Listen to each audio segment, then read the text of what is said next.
Hello दोस्तों इस video में हम सीखेंगे कि जो भी हम बिल में एक्स्ट्रा चार्जेस लगाते हैं, चाहे वो सेल में हो या फिर परचेज में हो, वो हमें कैसे लगाना है। तो इसी के बारे में हम समझेंगे। तो चलिए स्टार्ट करते हैं परचेज से। आप जो भी परचेज चढ़ाएंगे, सपोज हम एक परचेज चढ़ा लेते हैं। परचेज को तरीके से कैसे चढ़ाना है, इसके लिए मैंने ऑलरेडी वीडियो बनाई हुई है, तो इसका डिस्क्रिप्शन बॉक्स में आपको लिंक दे दूंगा, आप वहां से क्लिक करके देख सकते हैं। तो मैं एक परचेज डाल रहा हूँ जिसमें सपोज कि मेरे को 500 रुपए का ये आया है, कुछ इसमें डिस्काउंट वगैरह नहीं आया, डायरेक्टली ये अमाउंट आया।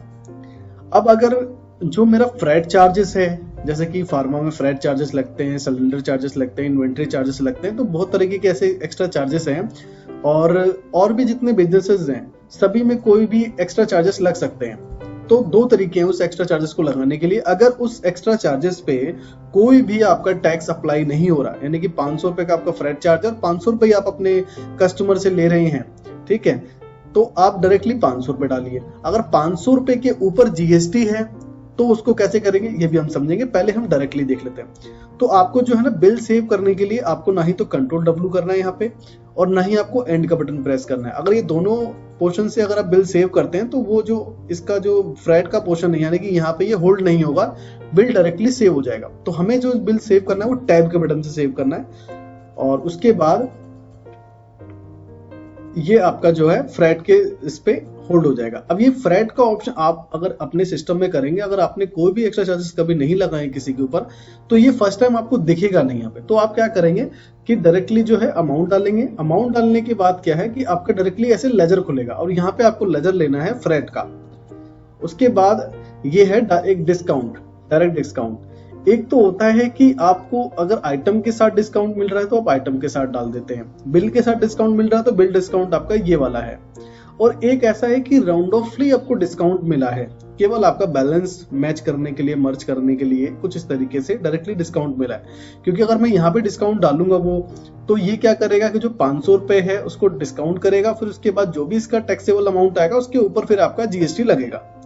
लेकिन इसमें क्या है कि ये अगर यहाँ पे लगाएंगे तो बैलेंस पूरा मिसमैच हो जाएगा। तो डायरेक्टली डिस्काउंट लगाने के लिए आपको माइनस का बटन दबाना है, और जितना भी आपको डिस्काउंट मिला है, सपोज कि जैसे कि इसमें 540 रुपए ऐड है, तो हम मान लेते हैं 540 रुपए का आपको डिस्काउंट मिला है। तो देखिए डायरेक्टली ये 33,000 रुपए का हो गया। अब यहाँ पर भी जो है आपका लेजर नहीं आएगा। फर्स्ट टाइम जैसे ही आप इस पे अमाउंट डालेंगे तो ये आपका लेजर खुल जाएगा।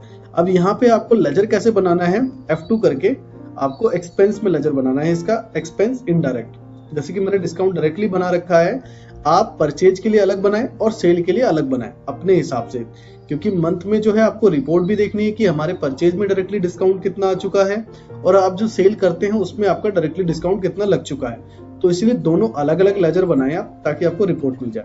उसके बाद आप एंटर करके इसको सेव कर देंगे। अब ये तो मैंने आपको बता दिया कि जो ये डायरेक्टली होता है।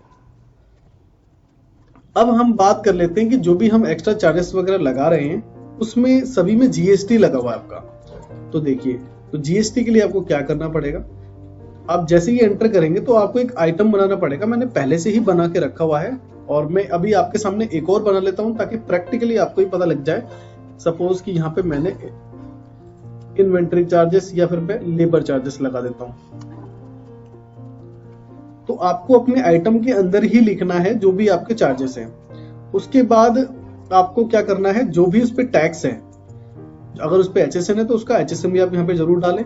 और जो भी टैक्स है, सपोज 18% है या उस पे आपका 12% है, मोस्टली सर्विस पे 18% होता है, लेकिन किसी किसी चीज पे 12% भी है, तो ध्यान रखें इस चीज का। जब आप ये टैक्स डाल दें तो उसके बाद आप यहाँ पे जो है आइटम कोड निकालें। आइटम कोड निकालने के लिए यहाँ पे आपको F4 प्रेस करना पड़ेगा। तो जैसे मैं F4 प्रेस करता हूँ, और यहाँ पे आपको डालना है ##। तो ##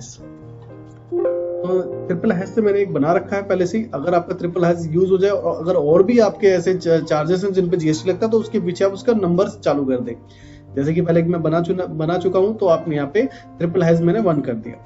उसके बाद आप एंटर करेंगे और इसको आप कंट्रोल W से सेव करेंगे। लास्ट में एक पोर्शन खुला हुआ है, ये आपसे कहता है कि अगर इसका जो भी बैलेंस है किसी एक सेपरेट लेजर में डालना चाहते हैं, कि आप ये देखना चाहते हैं कि इस लेबर चार्जेस में जितना भी जीएसटी लगा है, जितनी भी पेमेंट्स हुई है, वो एक अलग लेजर बन जाए, उसमें अलग रिपोर्ट अगर आपको दिखे, तो आप ये कर सकते हैं यस। नहीं तो बाय डिफॉल्ट आप इसको नो ही रख दें। मोस्टली आपका ये नो ही रहेगा, नो में ही इसको यूज करें। ठीक है। उसके बाद जो है इसको एक चीज और बताना भूल गया, इसको आप इसको जो कलर है इसको रेड कर लीजिए, जिससे क्या है कि अगर आपकी बहुत सारी इन्वेंट्री है तो आपको ये समझने में प्रॉब्लम ना हो कि ये क्या है, ये भी इन्वेंट्री है, या फिर आपके जो स्टाफ है उसको भी बिल्कुल भी मिस्टेक ना हो इस चीज के लिए। तो ये एकदम डिफरेंट दिखेगा तो आप समझ जाएंगे। और रेड कलर मैंने इसलिए डलवाया है कि ये चार्जेस से रिलेटेड है और एकदम अलर्ट हो जाएगा आपको। अब सपोज फ्रेट चार्जेस लगे जो हैं वो लगे हैं 500 रुपए, और इस 500 रुपए के ऊपर जीएसटी लगा है, 500 रुपए प्लस जीएसटी। तो देखिए अब मैं दोबारा स्टेप पे ले जाता हूं तो आप देखेंगे ये 500 रुपए जो मैंने डाले हैं इसमें देखिए जो 500 डाले हैं यहाँ पे 18% का इसके ऊपर टैक्स लगा हुआ है, यानी कि 90 रुपए का टैक्स लगा इस 500 के ऊपर। तो ऐसे ही अगर आप लेबर चार्जेस लगाना चाहते हैं तो लेबर चार्जेस आप लगा सकते हैं। सपोज कि हमने लेबर चार्जेस इन पे 1000 रुपए का लगा दिया और उस 1000 रुपए के ऊपर टैक्स है।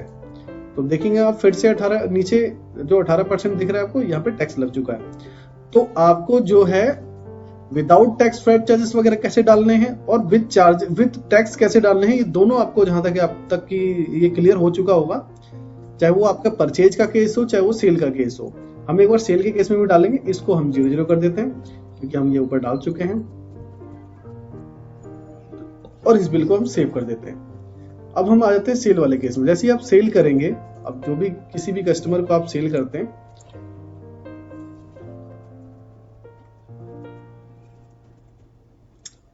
तो यहां पर भी वही प्रोसीजर आपका फॉलो होगा कि अगर आप जो सामान भेज रहे हैं जिस पार्टी के पास भी, अगर उसमें आपका फ्रेट चार्जेस पे कोई मतलब टैक्स नहीं है तो आप डायरेक्टली यहाँ पे टैब के बटन से सेव करेंगे बिल को,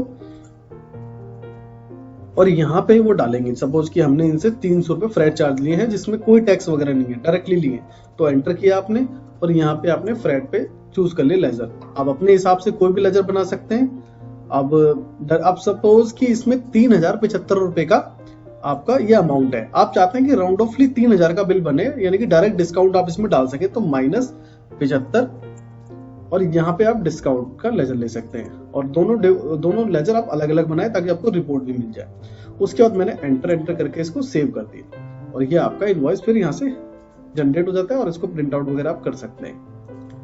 आई होप कि आपको कैसे एक्स्ट्रा चार्जेस लगाने हैं विद टैक्स वाले और कैसे आपको एक्स्ट्रा चार्जेस लगाने विदाउट टैक्स वाले, तो बहुत अच्छे से समझ में आया होगा आपको। अगर कहीं पर भी आपको ऐसा लगता है कि कुछ आपको पूछना है तो आप हमें कमेंट करें, हम उसका रिप्लाई जरूर करेंगे।